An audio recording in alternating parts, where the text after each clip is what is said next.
আসসালামু আলাইকুম।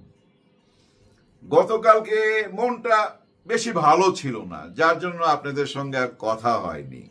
আজকে মনটা ভালো।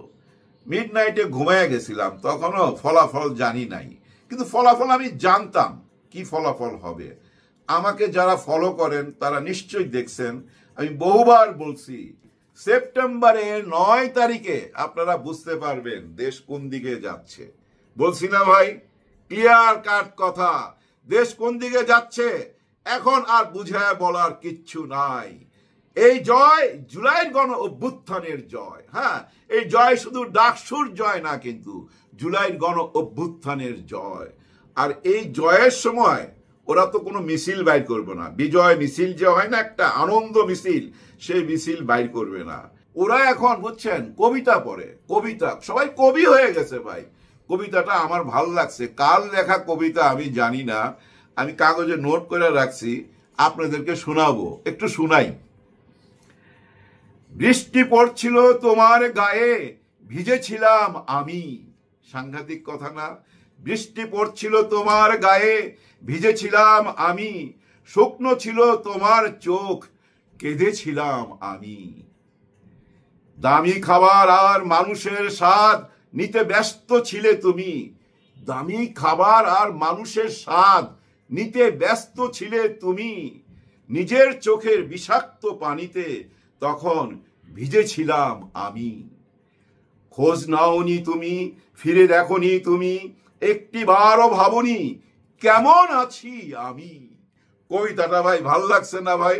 আমার ভাল লাগছে। যৌবনে একবার প্রেমে ছ্যাক খাইছিলাম, ওই টাইমে যদি এই কবিতাটা পাইতাম মনে শান্তি পাইতাম। যাই হোক, বুড়া অবস্থায় পাইছি, তাও মনে শান্তি পাইলাম যৌবনের কথা চিন্তা কইরা।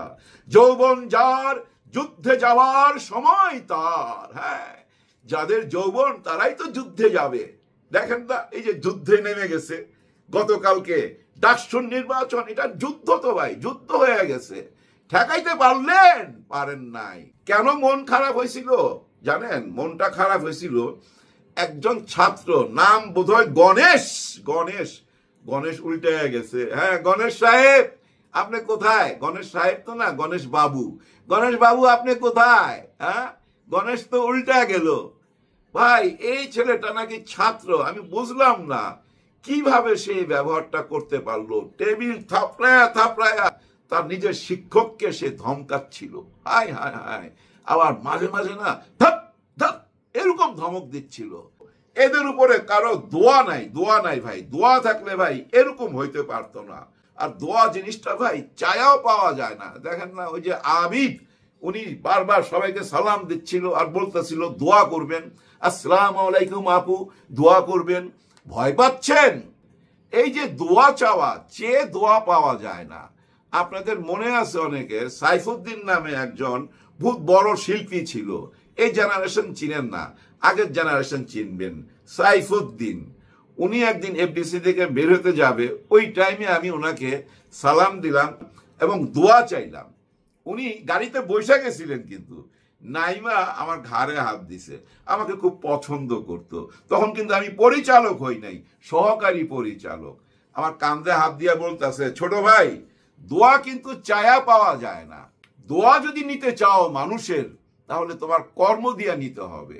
ওই ভিক্ষা কইরা দোয়া পাওয়া যায় না। ভিক্ষা কইরা টাকা পাওয়া যায়, 2-4 টাকা পাইতে পারো, কিন্তু দোয়া পাইবা না। সত্যি ভাই, দোয়া যদি কারো নিতে চান, চায়া পাবেন না।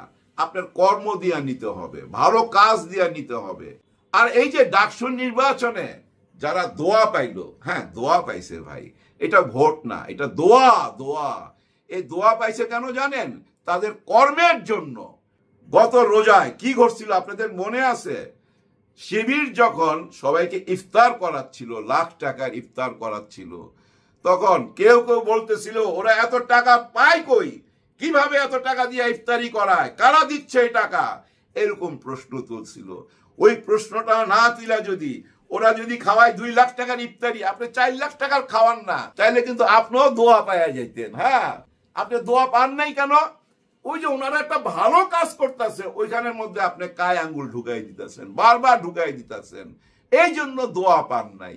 মানুষকে পানি খাওয়ার জন্য মেশিন দিছে। এই গরমের মধ্যে একটু ঠান্ডা পানি খাবে, একটু শুদ্ধ পানি খাবে, ওইটার একটা মেশিন বসাইছে ছাত্র শিবির। আপনারা ওইটা ভাঙ্গা দিছেন, মেশিন গুলাকে নিয়ে টাইনা হিসরা মাঠের মধ্যে ফালাইছেন, ভাঙচুর করছেন। কিন্তু ওই যে যারা পানি খাইছিল এই কয়দিন, তারা তো এখন আর পানি খাইতে পারছে না। ওই ঠান্ডা পানি খাইতে না পাইরা বদদোয়া দিছে। এখান থেকেও আপনারা দোয়া থেকে বঞ্চিত হইলেন। এই যে মেশিনগুলা ভাঙছেন পানি খাওয়ার, এখান থেকেও দোয়া থেকে বঞ্চিত হইছেন। আরেকটা কোত্থেকে হইছেন জানেন? সবচেয়ে বড় বদদোয়া কোত্থেকে পাইছেন? রাজাকার বইলা, হ্যাঁ রাজাকার বইলা বদদোয়া পাইছেন। কত বড় বদদোয়া পাইছিল শেখ হাসিনা দেখেন নাই? রাজাকারের নাতি পুতি বইলা দেশ ছাইরা চইলা যাইতে হইছে। 14 গোষ্ঠী সুদ্ধা দেশ ছাইরা চইলা গেছে, সমস্ত নেতারা চইলা গেছে কর্মীগুলারে বিপদে ফালায়া। বুঝছেন? এই রাজাকার বইলা। আর ওই রাজাকার শব্দটা আপনারা আবার ক্যাশ করতে চাইলেন। আপনারা মনে করলেন রাজাকার বললেই মানুষ খাবে। এই ডাকসু নির্বাচনে আইসা রাজাকারদের ভোট দেওয়া যাবে না, স্বাধীনতা বিরোধীদেরকে ভোট দেওয়া যাবে না। শেখ হাসিনা যা বলতো তাই বলছেন।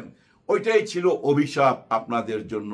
আপনারা তো দেখলেন 5ই আগস্টে কত বড় ক্ষমতাকে ধূলিসাৎ কইরা দিল। তারপরও আপনারা সাবধান হলেন না, দেশের মানুষের দোয়া নিতে পারলেন না। দেখেন ভাই ব্রাদার, এই যে আবিদ হেরে গেল, এইটা কি শুধু আবিদের হার? এটা কি শুধু ছাত্র দলের হার? না, পুরা বিএনপির হার, এটা মনে রাখতে হবে। আর এই যে ছাত্র শিবিরের জয়, এটা কিন্তু জামাতে ইসলামের জয়। ইসলামিক মাইন্ডের যারা আছে সবাই জয় কিন্তু এইটাও মনে রাখতে হবে। হ্যাঁ ভাই, দিন বদলায় গেছে, পৃথিবী বদলা গেছে, যা কিছু দেখি নতুন লাগে। একটা গান আছে না, পৃথিবী বদলে গেছে, যা দেখি নতুন লাগে। ওই নতুন লাগবে ভাই, নতুন কিছু লাগবে, পুরনো কোনো কিচ্ছু চলবে না।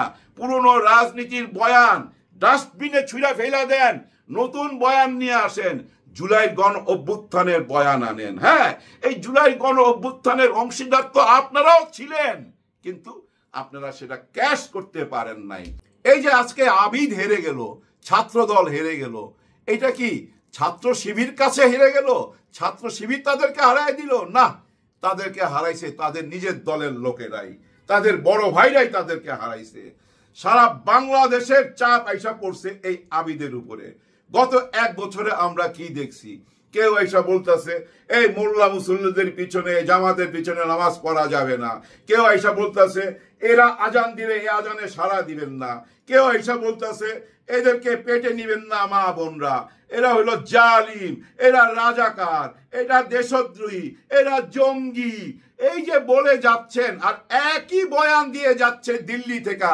দিল্লির বয়ান আর আপনাদের বয়ান একই সুরে গাথা, সারে গামা, ওই একই সুরে গাথা। এই বয়ানটা কেউ নিতে পারে নাই। সারা দেশের মানুষ অস্থির হয়ে যাচ্ছিল। হায় হায়, এগুলা কি? জুলাই গণ অভ্যুত্থানে যে রক্ত দিল, এই যে জুলাই গণ অভ্যুত্থানে হাজার হাজার শহীদ হইল, হাজার হাজার পঙ্গু হইল, হাজার হাজার মা বোনের বুক খালি হইল, এদের তো কোনো মায়া দয়া নাই। এরা তো ওইদিকে যাচ্ছে না, জুলাই গণ অভ্যুত্থান নিয়ে কোনো কথা কয় না। এরা শুধু ওই আওয়ামী লীগের বয়ান সামনে নিয়ে আসে, কারণ আওয়ামী লীগের ভোট দরকার, আওয়ামী লীগ তাদেরকে ভোট দিবে। বিএনপি আর আওয়ামী লীগ একসাথে ভোট পাইলে সারা দেশটাই তো তাদের হয়ে যাবে। ওই পথেই হাঁটতেছিল। দেখেন, এই জাতীয় পার্টিকে তারা স্বীকৃতি দিতে চায়, এই আওয়ামী লীগকে তারা নিষিদ্ধ করতে চায় না, এই ছুপ্পু সাহেবকে সরাইতে চায় না, জুলাই গণ অভ্যুত্থানটাকে বুকে ধারণ করতে চায় না। এই দৃশ্যগুলা মানুষ দেখতেছিল আর অস্থির হচ্ছিল আর বদদুয়া দিচ্ছিল। ভাই, দোয়া চাইতে পারে নাই আপনাদের জন্য, কারণ আপনাদের মধ্যে কোনো মায়া দয়াই নাই। আপনারা সেই পুরনো রাজনীতি, যে মানুষটা 16-17 বছর যে বাণী দিয়া, যে বয়ান দিয়া এই জুলুম করছে, আয়না ঘর বানাইছে, গুম করছে, খুন করছে, তাদের বয়ান নিয়ে রাজনীতি করতে হবে কেন? কি কারণ? এই যে রাজনীতি বুঝলেন না, ভুল পথে চলে গেলেন। বহুবার বলছি ভাই, আপনারা শুনেন নাই। শুনবেন বা কেমনে? কারণ আপনাদের যে অ্যাডভাইজার ওই যে বিরানি আলম আরো অনেক আছে, আমাদের দেশের মধ্যেও কিন্তু অনেক আছে, এরা গোপনে বিরানি খায়। এইদের কথাবার্তায় আপনারা ভুল পথে গেছেন। আপনারা মনে করছেন হায় হায় এইসব বুদ্ধিজীবীরা টক শোতে যায় তো আমাদের পক্ষে কথা বলে, স্বাধীনতার বিপক্ষে কথা বলে, রাজাকার ধরতে চায়, রাজাকার খুঁজে বেড়ান না, ফাঁসি দিয়েও শান্তি পান নাই। এই রাজাকারদের নিয়ে সারা জীবন রাজনীতি করে আসলেন, দেশের সরকার গঠন করলেন, দেশের জাতীয় পতাকা উড়াইয়া দিলেন রাজাকারের গাড়িতে। আর যখনই ওনারা চলে গেল নিজের বাড়িতে নিজের পায়ে দাঁড়াইবার জন্য, তখনই আবার ওই রাজাকার ট্যাগ নিয়ে আসলেন, তাই না? এই রাজনীতি না, এই রাজনীতি কইরা কুলাইতে পারবেন না। দেখেন জুলাই গণ অভ্যুত্থানের প্রভাব যায় পড়বে জাতীয় নির্বাচনে, কনফার্ম থাকেন ভাই। এই ঢাকা বিশ্ববিদ্যালয়ে আপনারা যা দেখছেন ডাকসুর নির্বাচনে, এটা কি অনেকে ভাবতে পারছেন? অনেকেই ভাবতে পারেন নাই। কালকে রাত্রে 12টা পর্যন্ত তো অনেকেই আয় হায় ওনাদেরই জয়, আর মিছিল বাইর করবার জন্য ঢাকা বিশ্ববিদ্যালয় চারিদিকে দাঁড়ায় গেছে। কিন্তু রাইতে 2টার পরে কি জানা গেল, এই যে চারিদিকে যারা দাঁড়ায় আছে তারা সবাই জামাতের ছাত্র শিবিরের বিজয় মিছিল করার জন্য অপেক্ষা করতেছিল। হ্যাঁ, ওরা তো জানে ওরা পাস করবে, কারণ ওদের উপরওয়ালার উপরে বিশ্বাস ছিল। হ্যাঁ ভাই, সত্যি কথা, উপরওয়ালার উপরে বিশ্বাস ছিল। দেখেন এই যে সাদেক কায়ুম, ইয়াং ছেলে, ইমামতি করে, শুধু ইমামতি না ভাই, জানাজা পড়তে জানে, জানাজা পড়াইতে জানে। এই ইয়াং ছেলে, আমার মতে এই বুইরাটারে যদি আপনি ইমামতি করতে দেন, 2 হাতে মাপ চায়া ভাইগা জামুতো, পারুম না তো ভাই, বহুত বড় দায়িত্ব তো ভাই। আর এই দায়িত্বটাই নিছে তারা। তারা কি বলতেছে? তারা বলতেছে এই জয় পুরা বাংলাদেশের, এই জয় ঢাকা বিশ্ববিদ্যালয়ের, এই জয় স্কুল কলেজ ছাত্রের সবাই, এই জয় যারা শহীদ হয়েছে সেই পরিবারের জয়। হ্যাঁ ভাই, শহীদের রক্ত কি বৃথা যাইতে পারে? আবার অনেকেই ভাবতে পারেন এই সাদেক কায়েম জিতছে তো কি হয়েছে, জাতীয় নির্বাচনে এটার প্রভাব কিভাবে পড়ে? ভুইলা গেলে হবে, এই ঢাকা বিশ্ববিদ্যালয় থেকেই কিন্তু 5ই আগস্টের জন্ম। হ্যাঁ, এই যে স্বৈরাচার সরকার পালায়া গেল, এটা শুরু হয়েছিল কোত্থেকে? কোটা আন্দোলন কোত্থেকে শুরু হয়েছিল? এই ঢাকা বিশ্ববিদ্যালয় থেকে। 52-এর যে ভাষা আন্দোলন, সেইখানেও কিন্তু এই ঢাকা বিশ্ববিদ্যালয়। আর ওই সময় এই ডাকসুর কর্মকর্তা কে ছিল? গোলামে আজম, গোলামে আজম ছিলেন ওই সময়। উনি কিন্তু ভাষা আন্দোলনের স্মারকলিপি, যেটা স্মারকলিপি তৎকালীন পাকিস্তান সরকারের কাছে উনি নিজের হাতে নিয়ে দিছেন। এই গোলাম আজম সাহেব আজকে আবার বহু বছর পর, হ্যাঁ সেই 47-এর পর, 2025 বহুদিন পর আবার সেই ছাত্র শিবির, যে ছাত্র শিবিরদেরকে আপনারা পাইলেই ধইরা পিটাইয়া মাইরা ফালাইতেন, হায় হায় রিক্সার মধ্যে ধইরা মোবাইল চেক করতো ওইটা ছাত্র শিবির কি না, পাইলেই ভাই সঙ্গে সঙ্গে ধইরা নিয়ে যাইতো। মাদ্রাসার কোন ছেলেকে পাইলেই ট্যাগ দিয়ে দিত ছাত্র শিবির। আপনাদের মনে আছে বিশ্বজিৎকে মারছে ছাত্র শিবির ট্যাগ দিয়া, বুয়েটের আব্রাহামকে মারছে ছাত্র শিবির ট্যাগ দিয়া। যে ছাত্র শিবির পাইলেই মারতেন, দেখেন আল্লাহ তাআলা হলো সবচেয়ে বড় পরিকল্পনাকারী। আজকে তাদেরকে সম্মান আইনা দিল আল্লাহ। কেন? কারণ কি? কারণ একটাই, মন ভালো, মন পরিষ্কার, ওরা দেশপ্রেমিক ভাই, সত্যিকারের দেশপ্রেমিক, আর এই দেশটাকে সঠিক পথে নিয়ে যাইতে চায়। আমরা ডক্টর ইউনূস স্যারকে হয়তো আজকে ধরে ফেলতাম যদি এই নির্বাচনে কোনো ঘাপলা হইতো, এই নির্বাচন যদি সুন্দরভাবে উনি না করতে পারতো, আগামী নির্বাচন ওনাকে দিয়ে হইতো না, এইটাই তো বলতাম, তাই না? বর্তমান সরকারে অনেকেই দুর্বল করে ফেলাইছিলেন চারিদিক থেকে ভাই। হ্যাঁ ভাই, চারিদিক থেকে এমন অত্যাচার করলেন, এমন জুলুম করলেন, কথার বোমা দিয়া, শব্দ বোমা দিয়া একেবারে দুর্বল করে ফেলাইছিলেন। আবার সেই শক্তি ফেরত পাইল। হ্যাঁ, এই ছাত্র শিবিরের জয়ের কারণে জুলাইয়ের জয় হয়ে গেল, জুলাই গণ অভ্যুত্থানের জয় হয়ে গেছে ভাই। আর কেউ ঠেকায় রাখতে পারবে না জুলাই সনদপত্রকে, এটা মাথায় রাখবেন। এবং আজকের এই জয় কিন্তু আগামীর জয়, ফেব্রুয়ারিতে যে নির্বাচন হইতে যাচ্ছে ওইখানে ভীষণভাবে প্রভাব বিস্তার করবে, কেউ ঠেকাইতে পারবেন না। যদি ঠেকাইতে চান তাহলে সঠিক রাজনীতিতে আসতে হবে। প্রথমেই আইসা মাফ চাইতে হবে ওইসব কুতুবদের যারা 5ই আগস্টকে বলছিলেন কালো দিবস। হায় হায় হায়, আপনাদের মুখ থেকে এই বয়ান আসছে জুলাই গণ অভ্যুত্থান একটা কালো দিবস। এই সরকারকে যারা দুর্বল করতে চাইছিলেন। হ্যাঁ ভাই, এই যে বুদ্ধিজীবীরা আপনারা যারা দুর্বল করতে চাইছিলেন, এই সরকার কিন্তু আবার শক্তি ফেরত পাইল। বর্তমান সরকার, ভাই ব্রাদার, বর্তমান সরকার আগের চেয়ে অনেক শক্তিশালী। 9 সেপ্টেম্বরের পরে এই সরকার আবার ঘুরে দাঁড়াইলো, এটা মাথায় রাখতে হবে। এই ঘুরে দাঁড়ানোটা কোথায় গিয়ে ঠেকবে জানেন? আগামী নির্বাচন পর্যন্ত ওনারাই নির্বাচন করবে, ওনাদের অধীনেই নির্বাচন করতে হবে। এবং নির্বাচনের আগে জুলাই সনদপত্রের স্বীকৃতি অবশ্যই আসবে। মাননীয় বিচারপতি সৈয়দ রিফাত আহমেদ বিচারপতির আসনে বসে আছে ভাই, কোনো ভয়ের কারণ নাই। উনি সচ্চা দেশপ্রেমিক। ওনার নানাও কিন্তু বিচারপতি ছিলেন, ওনার বাবাও বিচারপতি ছিলেন, ওনার মা একজন প্রফেসর, ওই ঘরের সন্তান। উনি বুকে ধারণ করে জুলাই গণ অভ্যুত্থানটাকে। আপনারা মনে রাখবেন, সবার উপরে কিন্তু ওই বিচারপতির পদ। বর্তমানে দেশে কোনো ভয়ের কোনো কারণ নাই, দেশ সঠিক পথে যাচ্ছে। ভিডিওটা শেষ করে দেবো ভাই, বেশি কথা বলার দরকার নাই। কোনো দুশ্চিন্তা করবেন না, দেশ সঠিক পথে যাচ্ছে। জুলাই গণ অভ্যুত্থান বৃথা যেতে পারে না, এটাই হলো চরম সত্যি কথা। উপরওয়ালা একজন আছে তো ভাই, উনি তো সব দেখতেছে, কার মনের মধ্যে কি আছে সব উনি বুঝতে পারতেছে। ডক্টর ইউনূস স্যারের মনের মধ্যে কি আছে, আমার মনের মধ্যে কি আছে, আপনার মনের মধ্যে কি আছে, উপরওয়ালা দেখতেছে না? দেখতেছে ভাই।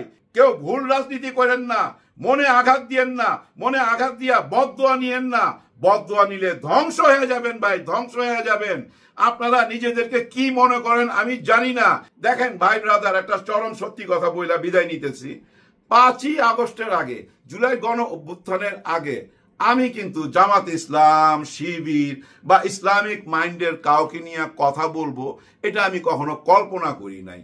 5ই আগস্টের আগ পর্যন্ত আমি কিন্তু মনে মনে বিএনপি করতাম, কারণ আমার ওয়াইফ ছিল জিসাসের সভাপতি বিএনপির। হ্যাঁ, এবং বেগম খালেদা জিয়ার সঙ্গে, জিয়াউর রহমানের সঙ্গে বিদেশও ভ্রমণ করছে, যার জন্য ওই বিএনপি ঘেঁষা ছিলাম। কিন্তু চরম সত্যিটা কি জানেন? আমি যখন বুঝতে পারলাম যে এরা আবার ওই একই বয়ান নিয়ে আসছে, শেখ হাসিনার বয়ান, ওই রাজাকার শব্দটা শুনলেই বুঝছেন মাথায় আগুন ধরে যায় আমার। আমি কেন জানি বুঝতে পারি না, নিজেকে ঠিক রাখতে পারি না। সাবধান করে দিতেছি আপনাদেরকে, যারা আবার কোনোদিন রাজাকার বলবেন, খবরদার আর একবারও কেউ রাজাকার বলবেন না। এই রাজাকার বললে আপনাদের ভরাডুবি হবে। এই ভরাডুবি ভাই নর্দমায় হবে, নর্দমায়, নদীতে না, সাগরে না, নর্দমায়। এটা মাথায় রাখবেন, কারণ মানুষ এখন বুঝতে শিখে গেছে, মানুষের চোখ খুলে গেছে। খুলবে না কেন ভাই? নিজের চোখের সামনে দেখতে পাচ্ছে তো এই জেনারেশন। আর এই জেনারেশনটা কি আপনারা হয়তো ভুলে গেছেন, কিন্তু সারা পৃথিবীর মানুষ ভুলে নাই। দেখেন, নেপালের প্রধানমন্ত্রী কিন্তু মামলা খাবে, বিরাট বড় মামলা খাবে, কপিরাইটের মামলা। এই মামলাটা করবে কে? শেখ হাসিনা। জয় মিয়া, হেলিকপ্টার দিয়া পালাইবার অধিকার তো আমার, আর এটা তো আমার আইডিয়া। আমার আইডিয়া তুমি চুরি করলা কেন? এই জন্য কপিরাইটের মামলা খাবে তো নেপালের প্রধানমন্ত্রী। আয় আয় দৌড়ায় দৌড়ায় মারতেছে তো, ল্যাংটা কইরা পিটাইতেছে, চ্যাং দোলা কইরা নিয়া পানিতে ফালাই দিতেছে। কারণ এই যে জুলাই গণ অভ্যুত্থান আমাদের দেশের, এই জুলাই গণ অভ্যুত্থান সারা পৃথিবীতে ছড়ায় গেছে। সারা পৃথিবীর ইয়াং জেনারেশন সেলুট করে, সেলুট করে।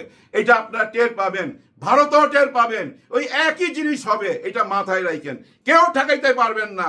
তার মানে কি, এই জুলাই গণ অভ্যুত্থান একটা ইতিহাস, আর এই ইতিহাসকে কেউ মুছতে পারবেন না, মোছা সম্ভব না। সেটা আবার প্রমাণ হবে 12ই ফেব্রুয়ারি নির্বাচনে। আর নির্বাচনের আগে আমাদের যা কিছু চাওয়া পাওয়া এখন পূরণ হবে, আর কোনো বাধা নাই। কারণ ওই যে বললাম, ঢাকা বিশ্ববিদ্যালয় থেকেই সবকিছু শুরু হয়। যদি আপনারা বাধা দেন, ওইখান থেকেই শুরু হবে। আর ওইখান থেকে যেটা শুরু হয়, ওইটা তো কোথায় নিয়ে ঠেকায়, এটা তো বুঝেনি আপনারা। সবার জন্য সবাই দোয়া করবেন, আর ওই যে দোয়ার জন্য ভালো কাজ করতে হবে। আসেন সবাই মিলা ভালো কাজে লাইগা যাই। আল্লাহ হাফেজ।